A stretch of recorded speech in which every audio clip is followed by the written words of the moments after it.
আল্লাহর নবী আমার আপনার নবী দয়ার নবী যখন ঘরের মধ্যে প্রবেশ করলেন, আম্মা জান আয়েশা সিদ্দিকা আবু বকরের মেয়েটি আমার নবীকে দেখে সঙ্গে সঙ্গে সালাম ফিরিয়ে দিয়ে নামাজ শেষ করে দিয়ে আল্লাহর নবীর দিকে তাকিয়ে ফেল ফেল ফেল ফেল করে কাঁদতে লাগলো।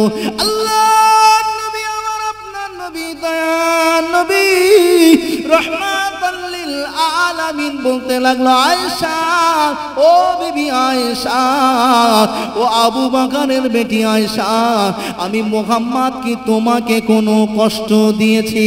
আমি মুহাম্মদকে তোমাকে কি আঘাত করেছি? আমি মুহাম্মাদের কোনো ব্যবহারে কি কষ্ট পেয়েছো? ও বিবি আয়েশা, কেন এত কান্নাকাটি করো? ও বিবি আয়েশা, কেন এত রোনা জানি করো? ও বিবি আয়েশা, আমি মুহাম্মাদের ব্যবহারে যদি কষ্ট পেয়ে থাকো, আমি মুহাম্মাদের ব্যবহারে যদি আঘাত পেয়ে থাকো, আমি মুহাম্মদ তোমার কাছে ক্ষমা প্রার্থী। ও বিবি আয়েশা, তুমি আমি মুহাম্মদকে ক্ষমা করে দাও। আম্মা জান আয়েশা সিদ্দিকা রাদিয়াল্লাহু তাআলা আনহা একটু আদর করে আমার রাসূলের হাতটুকু ধরে বলতে লাগলো, ইয়া রাসূলুল্লাহ, ইয়া হাবিবাল্লাহ, হুজুর, বরং আমি আয়েশা আপনার সঙ্গে বেয়াদবি করেছি, আপনি আমাকে ক্ষমা করুন। আপনি রহমাতাল লিল আলামিন, আপনি আমার সঙ্গে কোনো খারাপ ব্যবহার করেননি। ও বিবি আয়েশা, তবে এত কেন কান্নাকাটি করো? এত কেন রোনা জানি করো? আল্লাহ নবী আমার আপনার নবী দয়ার নবীকে লক্ষ্য করে বলতে লাগলো, ইয়া রাসূলুল্লাহ, ইয়া হাবিবাল্লাহ, হুজুর, আমি আয়েশা যখন রান্না বান্না করতে লাগলাম, রান্না বান্না করতে করতে দুনিয়ার ওই চুলার আগুনটা আমি আয়েশার হাতে একটুখানি লেগে গিয়েছে। হুজুর, আমি আয়েশা দুনিয়ার চুলার আগুনটা জ্বালা যন্ত্রণা আমি আয়েশা আবু বকরের বেটি সহ্য করতে পারি না। আমি আবু বকরের বেটি সহ্য না করতে পারে আল্লাহর আযাবে জাহান্নামের আগুনের কথাটা মনে পড়ে যায়। আল্লাহর আযাবে জাহান্নামের আগুনটা দুনিয়ার আগুনের থেকে আরো 70 গুণ বেশি হবে। তবে সেই আগুনের জ্বালাটা, সেই আগুনের যন্ত্রণাটা আমি আয়েশা কেমন করে সহ্য করব, এই না মনে করে আমি আয়েশা আল্লাহর কাছে কান্নাকাটি করে, হুজুর, আপনার কোনো কথায় আমি ব্যথা পাই নাই, আপনার কোনো ব্যবহারে দুঃখ পাই নাই। হুজুর, আমি আল্লাহ জাহান্নামের আযাবের ভয়ে আল্লাহর কাছে কান্নাকাটি করি। আল্লাহর নবী বলল, বিবি আয়েশা, ও বিবি আয়েশা, চলো চলো চলো চলো, আমি এবং তুমি দুজনে মিলে আল্লাহর আযাবে জাহান্নাম থেকে, আল্লাহর জাহান্নামের আগুন থেকে বাঁচার জন্য একটু দোয়া করি।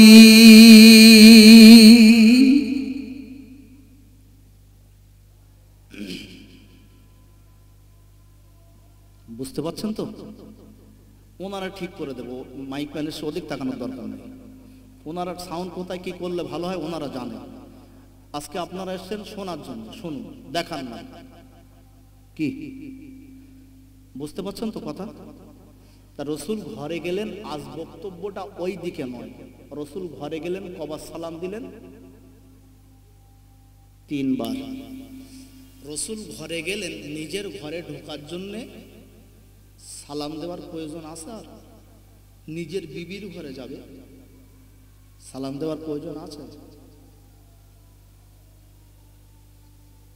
রসুল 1 বার 2 বার 3 বার সালাম দিতে বলেছে। আর আমরা তো এসে জলসায় কুটুমে আছে, বড় নাকি হাজী সাহেব এলাকার, এলাকার নামি দামি হাজি সাহেব কি নামাজি মুসল্লি, আবু ভালো আছিস, হাতে দোলন নিয়ে ঢুকে পড়েছে, সালাম নি কালাম নি কিচ্ছু নেই। এটা মুসলমানের পরিচয়? বলে মুসলমানের মারতেস কেন? আরে কাজটা করেছিস কি? যেমন কর্ম তেমন ফল পেতে হবে। ও সোনা মানিকেরা, ও মুরব্বিয়ানেরা, তরুণ নজনেরা, মায়েরা, বোনেরা, বেটিরা, একটুখানি কান খাড়া করে শুনুন। আমার নবী, দয়ান নবী, বিশ্ব নবী আমার কোন এক তারিখে মদিনার মসজিদে নববী শরীফে বসে আছেন। আল্লাহর নবী সাহাবা, আল্লাহর নবীর একজন সাহাবা প্রশ্ন করতে লাগলো, ইয়া রাসূলুল্লাহ, ইয়া হাবিবাল্লাহ হুজুর, ইয়া রাসূলুল্লাহ, ইয়া হাবিবাল্লাহ হুজুর, ইয়া শাফিউল মুসলিমিন, ইয়া রাহমাতাল লিল আলামিন হুজুর, আমি যখন আমার নিজের বাড়ি যাব তখনও কি সালাম দিতে হবে? আর আমাকে কি তখনও আমার অনুমতির প্রয়োজন আছে?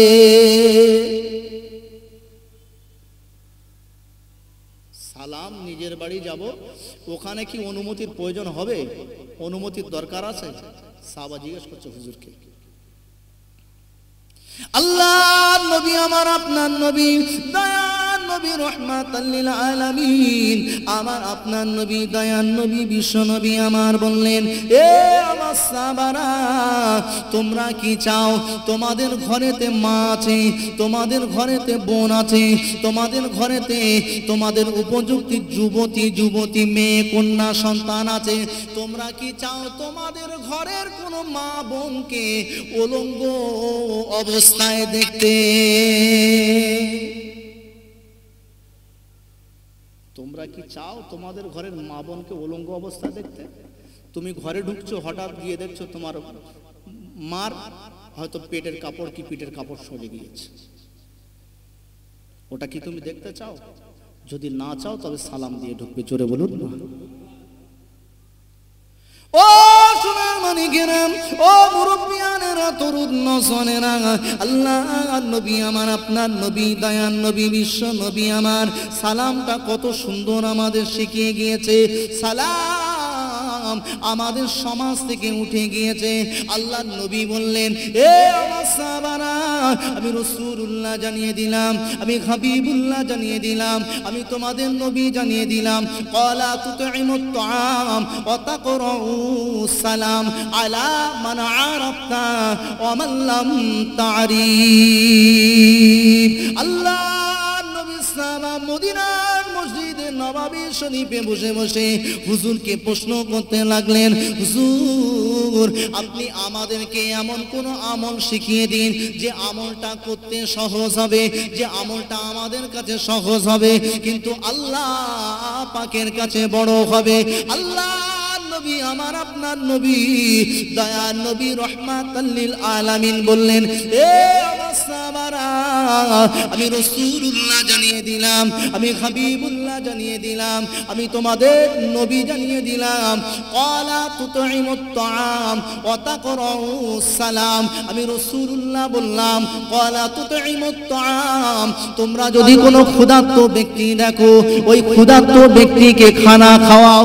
আমি রাসূলুল্লাহ বললাম, এটা হলো শরীয়তের একটা বড় কাজ। আমি রাসূলুল্লাহ বললাম, দ্বিতীয় নম্বরে তোমরা জেনে রাখো, ওয়াতাকরাউস সালাম, তোমরা কোন ব্যক্তিকে যখন দেখো তোমরা সালাম দাও, আলা মান আরাফতা ওয়া মান লাম তারিফ, তুমি তাকে চেনো বা না চেনো, আমি রাসূলুল্লাহ বলছি তুমি তাকে সালাম বিনিময় করো।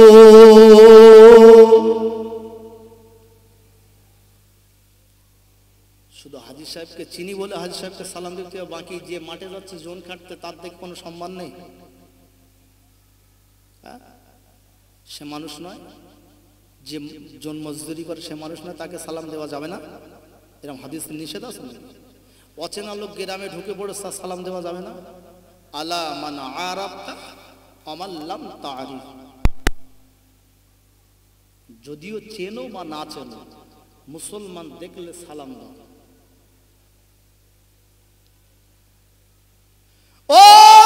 মানিকেরা, ও মুরব্বিয়ানেরা, তরুণ নওজওয়ানেরা, এই সালাম সম্পর্কে যদি বোঝাতে যাই অনেক সময় লাগবে। শেষ করব, শেষ করা সালাম সম্পর্কে আর বলবো না। একটা কথা বলে রেখে যাই, আল্লাহর ওলি বসিরহাটে আল্লামা রুহুল আমিন শাহ রহমাতুল্লাহ আলাইহি জানায়, আল্লাহর ওলি জানিয়ে দিয়েছে, কোনো ব্যক্তি যদি ঘরেতে ঢোকার সময়ে সালাম দিয়ে দেয়, সালাম দিয়ে ঘরেতে প্রবেশ করে, বাড়িতে যাওয়ার সময়ে যদি সালাম দিয়ে বার হয়ে যায় আর আয়াতুল কুরসিটা পড়ে নেয়, আমি রুহুল আমিন জানিয়ে দিলাম আমার আল্লাহর রহমত ওই ঘরেতে বর্ষিত হতে থাকে।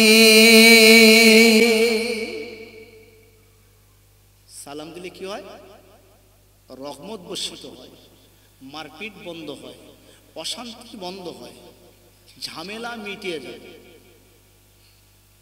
আগে দিলে কি হয়? অহংকার কেটে যায়। আগে দিলে অহংকার কেটে যায়। আমার ভিতরে অহংকার নেই, আমি আগে সালাম দিয়েছি, এটা পরিচয়। আমি মুমিন, আমি মুসলমান, আমার ভিতরে অহংকার নেই। আর আগে সালাম দেইনি, মৌলভী সাহেব আসতেছে, আমার সালাম দেয় কি না দেয় সেই জন্য দাঁড়িয়ে রয়েছে, চুপচাপ চুপচাপ দাঁড়িয়ে রয়েছে, আমার দেয় কি দেখি। কিন্তু কি বলেছি? একটা সুন্নত জিন্দা করলে কটা বলেছি? একটা সুন্নত জিন্দা করলে কটা? দাদু নাতির মতন ওয়াজ শুনলে হবে না, কিন্তু একটু মনে করতে হবে।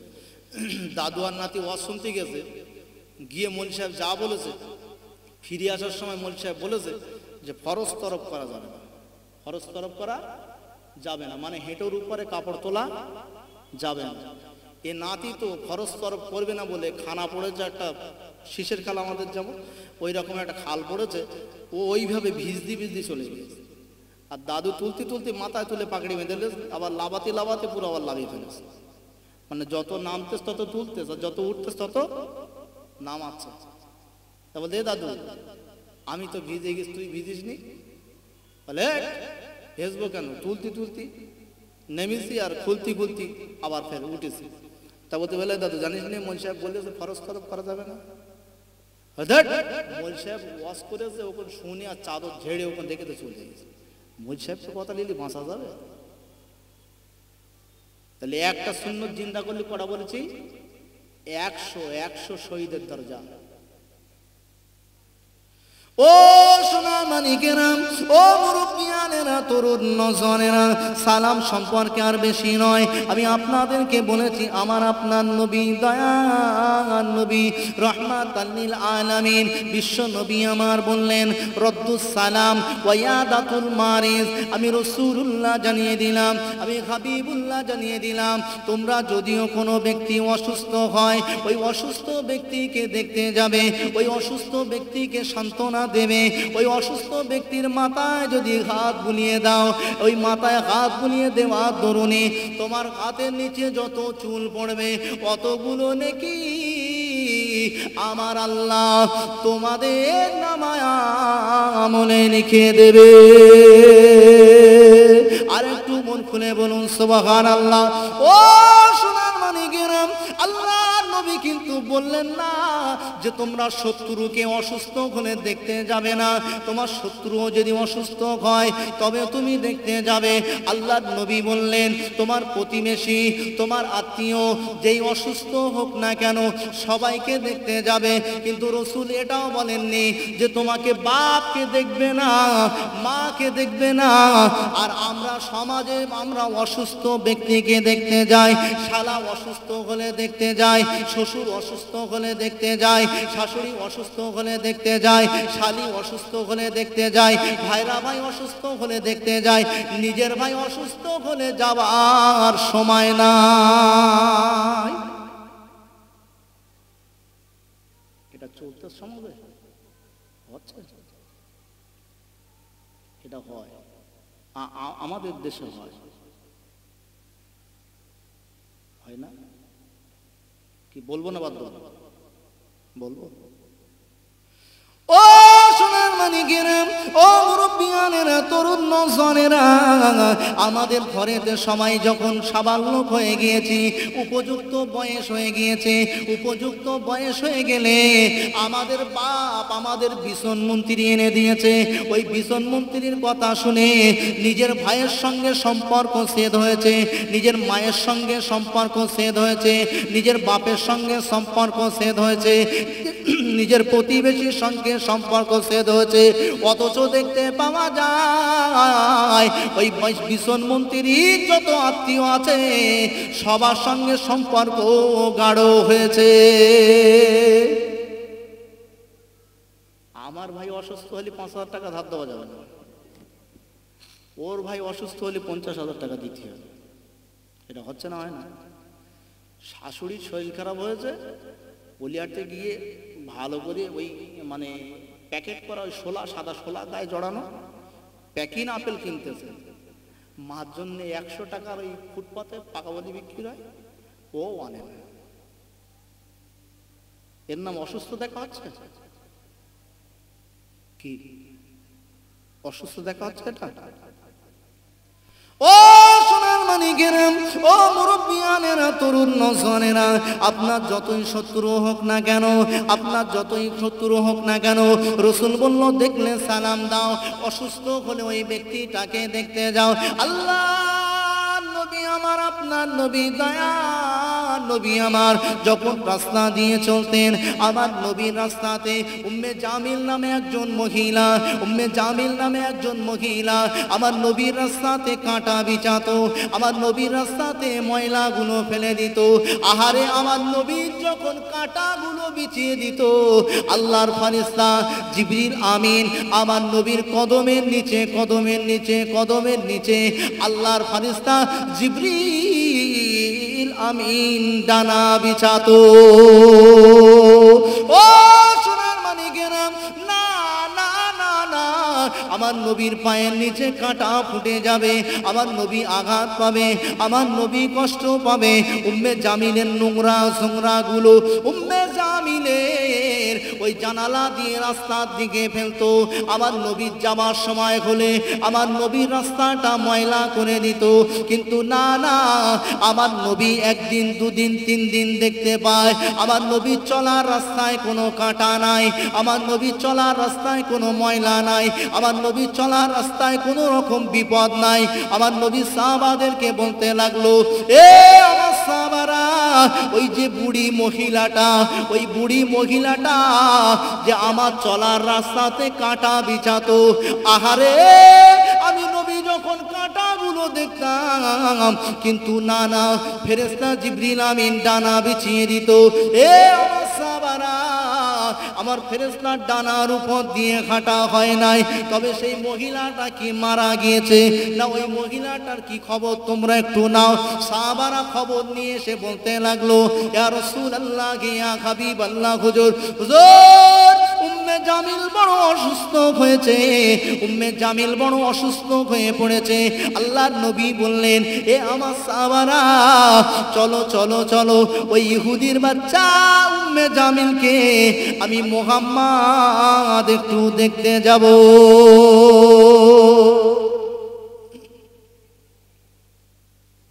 আবার নবীর ব্যবহারের প্রেমে পড়ে মুসলমান হয়ে গেছে বহু হাদিস আছে। নবীর ব্যবহারের প্রেমে পড়ে, ব্যবহারের প্রেমে পড়ে মুসলমান হয়েছে, এরকম বহু হাদিস আছে, বহু মানুষ মুসলমান হয়েছে।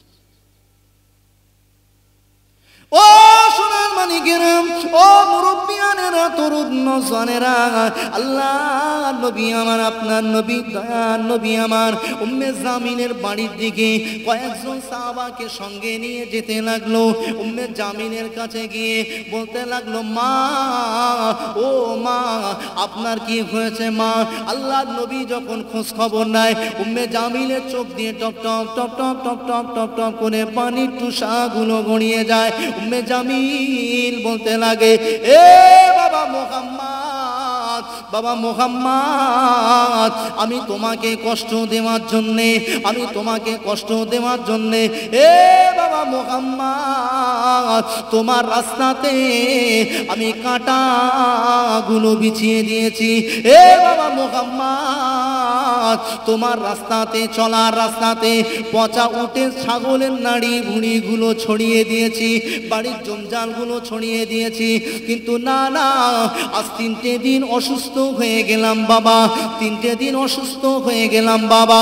এ বাবা মোহাম্মদ, উহু বলার মতো কেউ নাই, আহা বলার মতো কেউ নাই বাবা মোহাম্মদ, আমি মরে গেছি কি বেঁচে আছি কেউ খোঁজও নেয় না, কিন্তু তুমি আমার কাছে আবার তুমি খোঁজ নেওয়ার জন্য চলে এসেছো এ বাবা মোহাম্মদ, অথচ আমি উম্মে জামিন তোমার জন্যে বড় শত্রু। আল্লাহর নবী বললেন, মা চিন্তা করো না মা, আমি আল্লাহর কাছে ফরিয়াদ করি আল্লাহ যেন আপনাকে শেফা দান করে।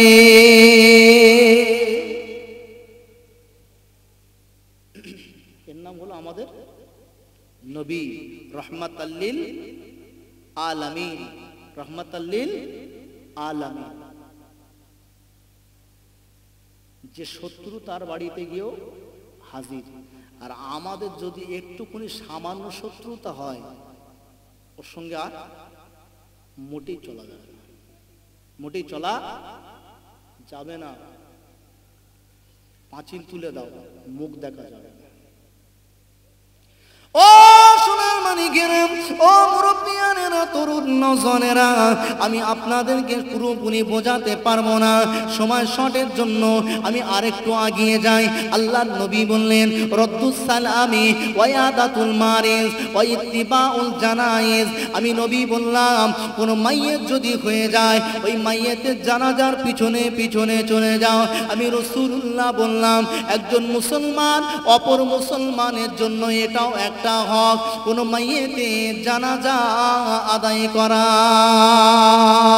ও সোনার মানিকেরা, ও মুরব্বিয়ানেরা, তরুণ নওজওয়ানেরা, মায়েরা, বোনেরা, বেটিরা, বুখারী শরীফের মধ্যে দেখেছি, বুখারী শরীফের হাদিস এসেছে, আল্লাহর নবী রহমাতাল লিল আলামিনের সাহাবারা, আল্লাহর নবী আমার আপনার নবী দয়ার নবী সাহাবারা বর্ণনা করতে লাগলো, এ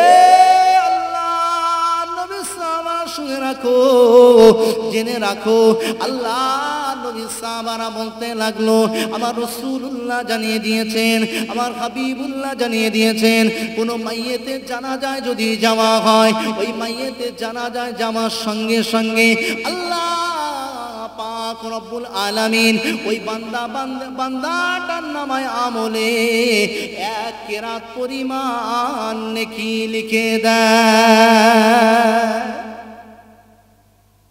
1 কেরাত, কেরাত মানে বোঝেন তো? কেরাত মানে বলে হুজুর ওই নামাজে হয়, নামাজে ওই কেরাত তো নাকি? ওই কারি সাহেব পড়ে কানে হাত দে, ওটার নাম কেরাত নাকি? না, ওটা কেরাত না, এখানে এই কেরাত আলাদা।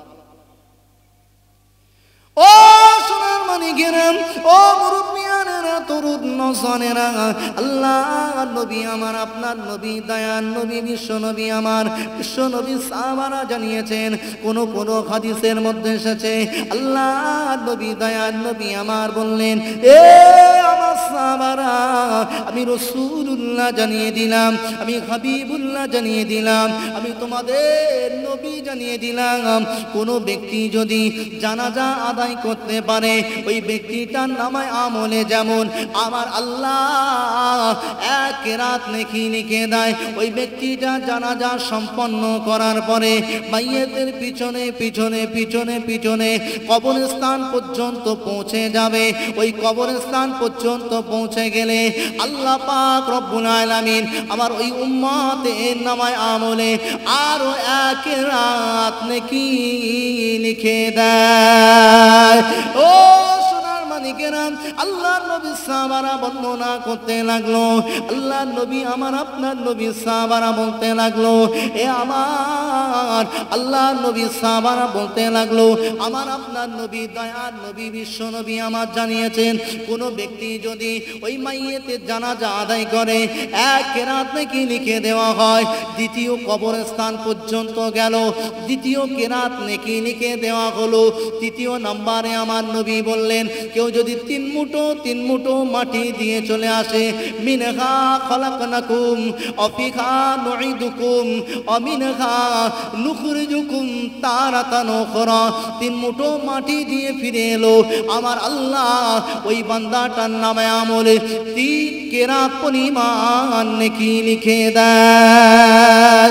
ও সোনার মানিকেরা, ও মুরব্বিয়ানেরা, তরুণ নওজওয়ানেরা, আল্লাহ নবী সাহাবারা কোন হাদিস বর্ণনা করেন, আমার নবী সাহাবারা বলেন কোন জানাজায় গেলে আমার আল্লাহ 4 কেরাত পর্যন্ত নেকি লিখে দেন। কটা বললাম? 4টে। জানাজা পড়তে গেলেন 4 কেরাত নাকি বলেন, কোন হাদিস 3 কেরাত, কোন হাদিস 4 কেরাত।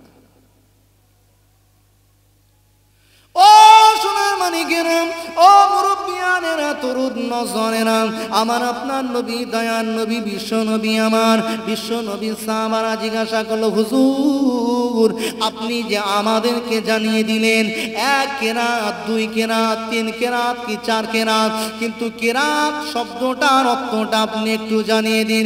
আল্লাহ নবী গো, ও আল্লাহ নবী গো, আপনি ছাড়া কে আমাদেরকে শিক্ষা দেবে? আপনি ছাড়া তো কোনো মাস্টার নাই, হুজুর আপনি আমাদেরকে জানিয়ে দিন 1 কেরাত সমান কতটা নেকি। আল্লাহ নবী আমার আপনার নবী দয়ার নবী রহমাতাল লিল আলামিন বলতে লাগলো, এ আমার সাহাবারা, আমি রাসূলুল্লাহ জানিয়ে দিলাম, আমি হাবিবুল্লাহ জানিয়ে দিলাম, আমি তোমাদের নবী জানিয়ে দিলাম, কোন ব্যক্তি যদি জানাজা আদায় করে 1 কেরাত নেকি দান করবে, কবরস্থানে যায় 2য় কেরাত নেকি দান করবে, 3 মুঠো মাটি দেবে, আমি তার জন্য বললাম 1 কেরাত নেকি দেবে। 4 নম্বর হাদিস যেটা পাওয়া যায়, মাইয়েতের ঘর থেকে জানাজা পর্যন্ত যাবে, আরো 1 কেরাত নেকি দেওয়া হবে। আমি রাসূলুল্লাহ হাবিবুল্লাহ তোমাদের নবী জানিয়ে দিই, আমি রাহমাতাল লিল আলামিন জানিয়ে দিই, 1 কেরাত নেকি হলো উহুদ পাহাড়। কি তোমরা দেখেছো? এ আমার সাহাবারা, ওই উহুদ পাহাড়ের দৈর্ঘ্য প্রস্থ লম্বায় যতটা বড়, অতটা পরিমাণ নেকি হলো 1 কেরাত। আর একটু মন খুলে বলবেন না সুবহানাল্লাহ? ও সোনার মানিকেরা, হাজী সাহেব বসে আছে, জিজ্ঞাসা করুন উহুদ পাহাড়টা কত বড়? একটা জানাজায় গেলেন 4 উহুদ পাহাড় পরিমাণ নেকি আমার আল্লাহ আমার আপনার নামায় আমলে লিখে দেয়। তবে নেকি নিয়ে জান্নাতে যাওয়া যাবে তো? শুধু নেকি নিয়ে জান্নাতে যাওয়া যাবে কি? হ্যাঁ না, নেকির পাহাড় নিয়ে যাবে না। সারা জীবন হরস বরস করে আর নেকির পাহাড়, মানে হুজুর বলেছে 4 কেরাত নেকি, 4টে বহুত পাহাড়। গ্রামে তো দূরের কথা, পাশের গ্রামে কেটা মরে গে যায় খোঁজ জানাজা যেতে 4 কেরাত লাগে। ও পাহাড় নিয়ে ঠেলে নিয়ে গিয়ে কোনো লাভ হবে না। ও সোনার মানিকেরা, ও মুরব্বিয়ানেরা, তরুণ নওজওয়ানেরা, 4 কেরাত নেকি কি 3 কেরাত নেকি ওটা আপন জায়গায় থাক। এবার একটু পরিবেশ পরিস্থিতি, আমাদের সমাজ কি চলে একটু আপনাদের জানাবো। আপনাদের এখানেও দেখবেন, আমার গ্রাম অথবা আশেপাশে গ্রাম বা এখানে ওখানে যেখানেই জানাজা হয় দেখবেন জানাজার ময়দানে 100, 200, 300, 400, 500, 600, 1000 হাজার পর্যন্ত লোক হয়ে যায়। কিন্তু দেখা যায় আমি যখন ইন্তেকাল করব, আমার মহল্লার ইমামকে মুয়াজ্জিন হেঁকে দেবে, রুহুল আমিন অমুকের বেটা অমুক মারা গিয়েছে, রুহুল আমিন দুনিয়াতে বিদায় নিয়েছে। অমনি সময় মাইকে এলান করে দেওয়া হবে, দুটোর সময় জানাজা হবে, জোহর বাদ জানাজা হবে, আসর বাদ জানাজা হবে, মাগরিব বাদ জানাজা হবে, এশা বাদ জানাজা হবে। এই তো ঘোষণা দিয়ে দেবে। কিন্তু না না না, যখন নাকি ফজরের নামাজের সময় ইন্তেকাল করলো, আমি রুহুল আমিন বিদায় নিলাম, মাইকে ঘোষণা হয়ে গেল। আহারে, মাইকে ঘোষণা দিয়ে দিল যখন জোহর বাদ জানাজা হবে, আমার মহল্লার মসজিদে গিয়ে দেখতে পাওয়া যায় জোহরের নামাজে মুসল্লি 20 জন, জোহরের নামাজে মুসল্লি 50 জন, জোহরের নামাজে মুসল্লি 100 জন। কিন্তু জানাজার ময়দানে গিয়ে খবর নিয়ে দেখে যাও, জানাজার ময়দানে দেখতে পাওয়া যাবে 1000 লোক জানাজা পড়তে এসেছে, 1000 লোক জানাজা পড়তে এসেছে। আর আপনি ধরুন আপনার মহল্লাতে জোহরের নামাজটা 100 ব্যক্তি মসজিদে আদায় করেছে, আরো 100 ব্যক্তি ওই নাই বাড়িতে আদায় করেছে, কিন্তু বাকি 800 লোক নামাজ কি কাবায় পড়েছে? সমাজ চলছে না চলে না? এটা জানাজার ময়দানে জোহর বা জানাজা, জানাজার ময়দানে 400 লোক, জমাতে 40 জন। হচ্ছে না, হয় না? ওহ, খুব হয়।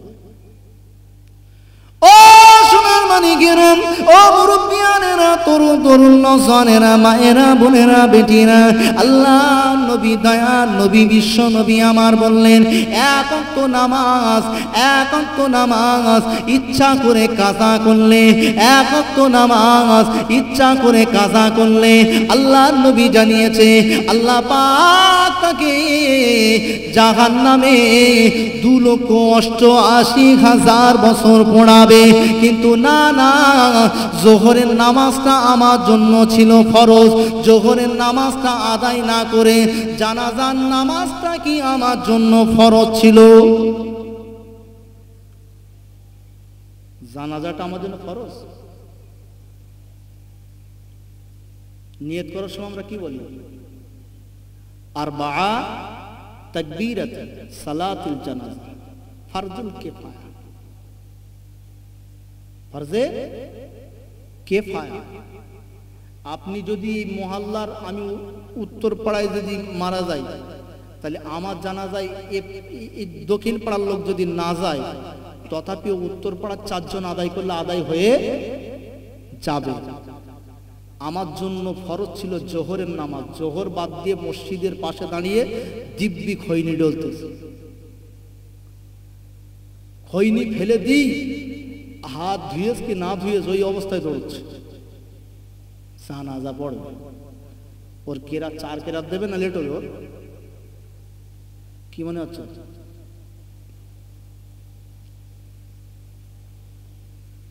ও সোনার মানিকেরা, ও মুরব্বিয়ানেরা, তরুণ নওজওয়ানেরা, আল্লাহর নবী আমার, আপনার নবী, দয়ার নবী, বিশ্ব নবী আমার, যেহেতু বক্তব্য আজকে আমার এদিকে নয়, আল্লাহর নবী এর আগের মাসটা কি ছিল? রজবের মাস।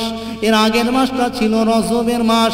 এই রজবের মাসে নবী আমার মেরাজ গিয়েছিলেন, ওখান থেকে 50 ওয়াক্ত নামাজ নিয়ে এসেছিল।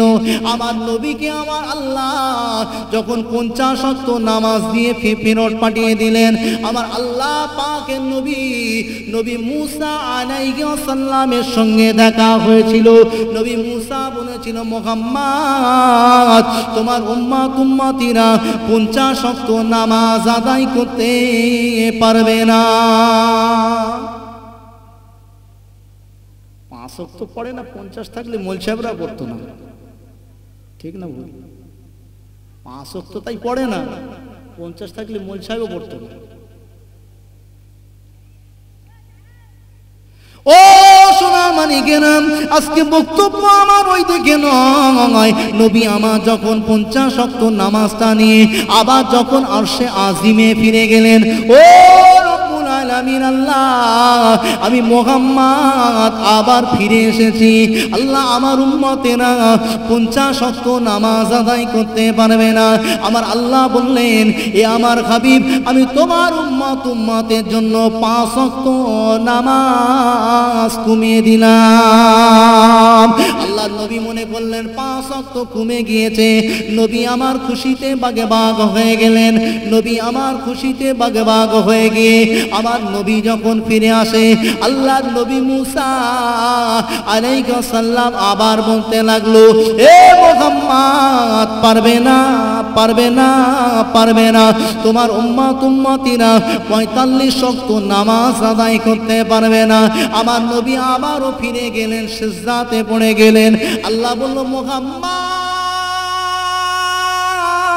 আবার তুমি কেন এসেছো না আল্লাহ পারবে না আমার উম্মতিরা পারবে না আল্লাহ বলল মুহাম্মদ মাথা তোলো আমি আল্লাহ আবারও 5 ওয়াক্ত কমিয়ে